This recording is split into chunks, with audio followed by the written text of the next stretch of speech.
Hey guys, welcome to your channel. இன்றைக்கி வீடியோவில் நம்ம என்ன டாபிக் பற்றி பார்க்க போகிறோன்னா, உங்ககிட்ட சண்டை போட்டு நீண்ட நாளாக பேசாமல் இருக்கக்கூடிய நபரை பேச வைக்கக்கூடிய ஒரு சிம்பிளான பவர்ஃபுல்லான மெத்தட் தான் இந்த வீடியோவில் நம்ம பார்க்க போகிறோம். நம்ம வீடியோக்குள்ளாடி போக முன்னாடி நம்ம சேனலை நீங்கள் இதான் ஃபஸ்ட் டைம் பார்க்குறீங்கன்னா மறக்காமல் சப்ஸ்கிரைப் பண்ணிக்கோங்க. பக்கத்தில் இருக்கிற பெல் பட்டனையும் கிளிக் பண்ணிக்கோங்க.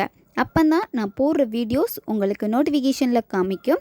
உங்களுக்கு எங்கிட்ட பர்சனலாக ஃபோன் கன்சல்டேஷன் எடுத்துக்கணும், இல்லை உங்களுக்கு விருப்பமான ஒர்க் ஷாப்பில் ஜாயின் பண்ணுறதுக்கு நீங்கள் இன்ட்ரெஸ்டடாக இருக்கீங்கன்னா நீங்கள் என்ன இன்ஸ்டா அல்லது மெயிலில் அதுக்கான டீட்டெயில்ஸ் கேட்டுக்கலாம். உங்களுக்கு பர்சனல் டேரோ கார்டு ரீடிங் தேவைப்பட்டனாலும் நீங்கள் என்ன இன்ஸ்டா அல்லது மெயிலில் டீட்டெயில்ஸ் கேட்டுக்கலாம். வாங்க வீடியோக்குள்ளாடி போகலாம். நீங்கள் விரும்பக்கூடிய பர்சன் நல்லா பேசிகிட்டு இருந்திருப்பாங்க. சடனாக ஏதாச்சும் ஒரு சின்ன விஷயத்துக்காக உங்களை அவங்க தப்பாக புரிஞ்சுக்கலாம், இல்லை உங்கள் மேலே தப்பு இருக்கலாம். அந்த நபர் உங்ககிட்ட சண்டை போட்டுட்டாங்க, உங்களை பிளாக் பண்ணிட்டாங்க. இனிமேல் நீ என்கிட்ட பேசவே பேசாதேன்னு சொல்லிட்டு டோட்டலாக எல்லா சோஷியல் மீடியாவிலையும் உங்களை பிளாக் பண்ணி வச்சுட்டாங்க. அவங்க உங்களை காண்டாக்ட் பண்ணவே இல்லை. நீங்கள் எல்லா டைம் ட்ரை பண்ணி பார்த்துட்டீங்க, ஆனால் அவங்க உங்ககிட்ட பேசவே மாட்டேன் அப்படின்னு சொல்லிட்டு உங்களை விட்டு விலகி போயிட்டாங்க. அப்படின்னா அந்த நபருக்காக நீங்கள் பயன்படுத்தலாம். இப்போ சின்ன சின்ன சண்டைகள் எப்போவுமே வந்துட்டுருக்கு. நாங்கள் சரியான ஒரு பாண்டிங்லேயே இல்லை. அந்த லவ் எங்களுக்கு ரொம்ப ஸ்ட்ராங்காக இருக்கணும். எங்கள் 2 பேருக்குள்ளாடி இருக்கக்கூடிய சண்டைகள் மாதிரி எங்களுடைய பாண்டு ரொம்ப லவ் ரொம்ப அழகாக இருக்கணும் அப்படின்னு நீங்கள் நினைக்கிறீங்களா? நீங்களும் இந்த மெத்தடை பயன்படுத்தலாம். ஒன் சைடு லவ்வில் இருக்கிறவங்களும் இந்த மெத்தடை பயன்படுத்தலாம்.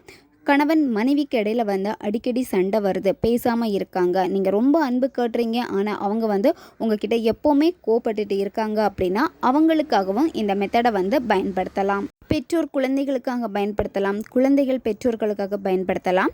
நண்பர்களுக்கு இடையில் சண்டை அவங்க பேசாமல் இருக்காங்க அப்படின்னா அவங்களுக்காகவும் இந்த மெத்தடை பயன்படுத்தலாம். இந்த மாதிரி நீங்கள் எல்லாருக்காகவுமே இந்த மெத்தடை பயன்படுத்தலாம்.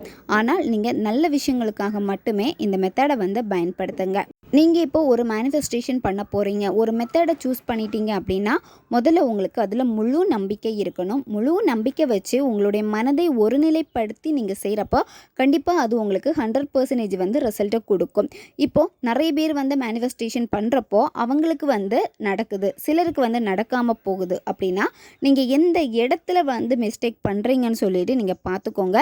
ஏன்னா இங்கே நீங்கள் அட்ராக்ட் பண்ண போகிறது ஒரு பொருள் கிடையாது. நீங்கள் அட்ராக்ட் பண்ண போகிறது உங்களை மாதிரியே உங்களுடைய விருப்பம் வெறுப்புகள் எப்படி உங்களுக்கு இருக்கோ அதே மாதிரி அந்த பர்சனுக்கும் இருக்கும். ஸோ அவங்களுடைய ஆழ்மனதை நீங்கள் தாண்டி போயிட்டு அவங்கள அட்ராக்ட் பண்ண போகிறீங்க. அப்போ உங்களுடைய எனர்ஜி லெவல் நீங்கள் எந்த மைண்ட் செட்டில் இருக்கணும் அப்படின்னு ஃபஸ்ட்டு நீங்கள் நல்லா புரிஞ்சுக்கணும். உங்களுடைய மைண்டு ரொம்ப பாசிட்டிவாக இருந்து உங்களுடைய எனர்ஜி லெவல் ரொம்ப அதிகமாக ஹை லெவலில் இருந்து எப்போவுமே நீங்கள் சந்தோஷமாக இருந்து அந்த சந்தோஷமான மனநிலையை நீங்கள் வெளிப்படுத்த தான் உங்களுடைய எனர்ஜி பார்த்திங்கன்னா அந்த நபர்கிட்ட போய் சேரும். இது எனக்கு கண்டிப்பாக நடக்கும், இது எனக்கு கண்டிப்பாக வேலை செய்யும் அப்படின்னு சொல்லிட்டு அந்த மெத்தடை முழு மனதாக நீங்கள் முதல்ல ஏற்றுக்கணும். நீங்கள் ஒரு டவுட் பட்டுக்கிட்டே நீங்கள் செஞ்சீங்க அப்படின்னா கண்டிப்பாக அது உங்களுக்கு ஒரு கேள்விக்குறியாக தான் அந்த மெத்தடே உங்களுக்கு இருக்கும். ஏன்னா அந்த நபரை உங்களால் ஈர்க்கவே முடியாது. என்னால் முடியும், நடக்கும், நான் இதை ஆத்மாத்மா பண்ணுவேன் அப்படின்னு சொல்லிட்டு இறங்கி நீங்கள் பண்ணீங்க அப்படின்னா கண்டிப்பாக இந்த மெத்தடுக்கான ரிசல்ட்டை நீங்கள் பார்க்க முடியும். இந்த மெத்தடு மட்டும் இல்லாமல் நீங்கள் எந்த ஒரு மேனிஃபெஸ்டேஷன் எடுத்து செஞ்சாலுமே நீங்கள் இந்த முறையை ஃபாலோ பண்ணீங்கன்னா நீங்கள் அதில் 100% ரிசல்ட்டை பார்க்க முடியும். இந்த மெத்தடை நீங்கள் எந்த டேயில் வேணாலும் ஸ்டார்ட் பண்ணலாம். எந்த நேரத்தில் இந்த மெத்தடை நீங்கள் செய்யணும் அப்படின்னா நைட்டு நீங்கள் தூங்க போகிறதுக்கு முன்னாடி தான் இந்த மெத்தடை நீங்கள் செய்யணும். இப்போ நீங்கள் நைட் ஷிஃப்ட் பண்ணிகிட்ருக்கீங்க அப்படின்னா மார்னிங் நீங்கள் எந்த நேரத்தில் தூங்குவீங்களோ அந்த நேரத்தில் இந்த மெத்தடை நீங்கள் பயன்படுத்தலாம். இந்த மெத்தடில் உங்களுக்கு தேவைப்படுறது ஒரு ரெட் கலர் பென் உங்களுக்கு தேவைப்படும். இப்போ உங்களுக்கு வீடியோ இமேஜில் காமிச்சிருக்க மாதிரி உங்களுடைய இடது கையுடைய கட்டை விரலுக்கு மேலே நல்லா பாருங்கள், வீடியோ இமேஜில் கிளியராக உங்களுக்கு கொடுத்துருக்கு. இந்த இடத்துல தான் நீங்கள் இந்த நம்பரை எழுதணும், 5555. இந்த நம்பரை எழுதிட்டு அதுக்கப்புறமா உங்களுடைய பார்ட்னருடைய பேரை நீங்கள் எழுதணும். இப்போ யார் உங்ககிட்ட சண்டை போட்டு பேசாமல் இருக்காங்க, நீங்கள் பேசணும்னு ஆசைப்படுறீங்களோ அந்த நபருடைய பெயர், நீங்கள் அவங்கள என்ன நேமில் அதிகமாக கூப்பிடுவீங்களோ அந்த பெட் நேம் கூட நீங்கள் இங்கே எழுதலாம். எழுதுறதுக்கு முன்னாடி அந்த நபரை நீங்கள் நினச்சி பாருங்கள். அவங்க கூட இருந்த நல்ல நிகழ்வுகளை நினச்சி பாருங்கள். அப்படி இல்லைன்னா அவங்க ஃபோட்டோ இருக்குன்னா அவங்க ஃபோட்டோவை எடுத்து பாருங்கள். இப்போ அவங்க உங்ககிட்ட பேசிட்டாங்க, உங்ககிட்ட சாரி சொல்லிட்டாங்க, தப்பு வந்து உங்கள் மேலே இல்லாமல் இருக்குது அப்படின்னா அந்த நபர் உங்ககிட்ட சாரி சொல்லி உங்களை புரிஞ்சுக்கிட்டு பேசிட்டாங்க. இப்போது எப்படி அவங்க உங்ககிட்ட பேசணும்னு ஆசைப்படுறீங்களோ அந்த மாதிரி நீங்கள் இமேஜினேஷன் பண்ணுங்கள். அந்த ஒரு உணர்வு நிலையை நீங்கள் கொடுங்க. இப்போ ப்ரெசண்டில் அவங்க உங்ககிட்ட வந்து பேசிட்டாங்க, எவ்வளோ சந்தோஷத்தை நீங்கள் காமிப்பீங்க. உங்களுடைய ஆழ் மனதிலிருந்து ஒரு சந்தோஷம் வெளிப்படும். ஐயோ இவ்வளோ நாள் பேசாமல் இருந்துட்டு இப்போ என்கிட்ட பேசிட்டாங்களே அப்படின்னு சொல்லிட்டு எவ்வளோ நாள் நீங்கள் ஏங்கிட்டு இருந்தீங்களோ அந்த நபர் இப்போ உங்ககிட்ட வந்து பேசிட்டாங்க. அப்போ எவ்வளோ நீங்கள் சந்தோஷப்படுவீங்களோ அந்த உணர்வு நிலையோடு தான் நீங்கள் எழுதணும். எழுதி முடித்ததுக்கப்புறம் என்ன பண்ணணும்னா, எழுதி முடித்த அந்த இடத்துல வந்து நீங்கள் ஏதாச்சும் ஒரு பர்ஃப்யூம்னால் வந்து ஸ்ப்ரே பண்ணிடுங்க. அப்படி இல்லைன்னா நீங்கள் பச்சை கற்பூரம் இருந்துச்சுன்னா பச்சை கற்பூரத்தை வச்சு நீங்கள் தேய்ச்சிருங்க. இந்த மெத்தடை வந்து நீங்கள் 9 நாட்கள் ஃபாலோ பண்ணணும். 9 நாள் நீங்கள் செய்கிறப்போ இடையில எந்த விதமான கேப் எதுவுமே இருக்கக்கூடாது. கண்டினியூவாக நீங்கள் தூங்க போகிறதுக்கு முன்னாடி தான் இந்த மெத்தடை வந்து நீங்கள் செய்யணும். ஃபஸ்ட் டே நீங்கள் எப்படி மெத்தடை செய்கிறீங்களோ அதே மாதிரி தான் நீங்கள் அடுத்தடுத்த நாள்லேயும் இந்த மெத்தடை நீங்கள் செய்யணும். மெத்தடை முடித்ததுக்கப்புறமா உங்களுடைய நார்மல் வேலை என்னவோ டெய்லி ரொட்டீனில் வந்து நீங்கள் என்னென்ன வேலை செய்யணும்னு வந்து நீங்கள் பாருங்கள். அதில் உங்களை பிஸியாக வச்சுக்கோங்க. உங்களுக்கான வாழ்க்கையை நீங்கள் வாழுங்க. எப்போவுமே வந்து அவங்கள பற்றி 24 மணி நேரமாக நீங்கள் திங்க் பண்ணிகிட்டு இருக்கிறதுக்கு தேவையே கிடையாது. ஏன்னா நீங்கள் அவங்கள அதிகமாக திங்க் பண்ண உங்களுக்குள்ளாடி ஒரு பயம் அதிகமாகிக்கிட்டே இருக்கும். நெகட்டிவ் வந்து உங்கள் மைண்டில் வந்து சுற்றிக்கிட்டே இருக்கும். நீங்கள் ரொம்ப டல்லாக ஆவீங்க. எப்போவுமே வந்து ஒரு பாசிட்டிவான மைண்ட் செட்டில் உங்களை நீங்கள் வைக்கணும் அப்படின்னா முதல்ல நீங்கள் உங்களை ரொம்ப லவ் பண்ணணும்.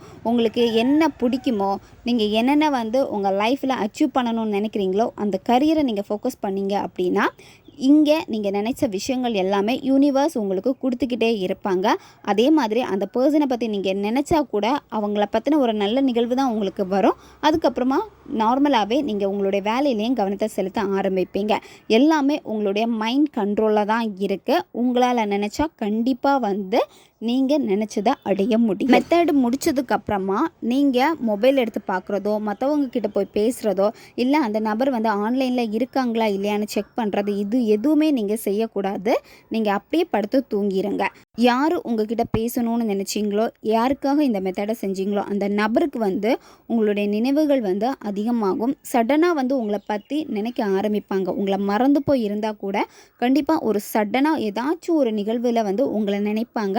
அவங்களுக்கு பேசணும்னு தோணும். அவங்களே வந்து உங்ககிட்ட பேசுவாங்க. தேவைப்படுறவங்க இந்த மெத்தடை வந்து பயன்படுத்தி பாருங்கள். ஓகே காய்ஸ், நம்ம சேனல் உங்களுக்கு பிடிச்சிருக்குன்னா மறக்காமல் சப்ஸ்கிரைப் பண்ணிக்கோங்க. வீடியோவை தேவைப்படுற உங்கள் ஃப்ரெண்ட்ஸுக்கும் மறக்காமல் ஷேர் பண்ணுங்கள். அவங்களுக்கும் இது உபயோகமாக இருக்கும். இன்னும் நிறைய வீடியோஸ் நம்ம சேனலில் அப்லோட் ஆகிட்டே இருக்கும். பக்கத்தில் இருக்க பெல் பட்டனையும் மறக்காமல் ப்ரெஸ் பண்ணி வச்சுக்கோங்க. அப்போ நான் போடுற வீடியோஸ் எல்லாமே உங்களுக்கு நோட்டிஃபிகேஷனில் வந்துக்கிட்டே இருக்கும். உங்களுக்கு எங்கிட்ட பர்சனலாக பேசணும், உங்களுக்கு கிளாஸ் டீட்டெயில்ஸ் வேணும் அப்படின்னா நீங்கள் என்ன இன்ஸ்டா அல்லது மெயிலில் டீட்டெயில்ஸ் கேட்டுக்கலாம். அடுத்த வீடியோவில் சந்திக்கலாம். நன்றி.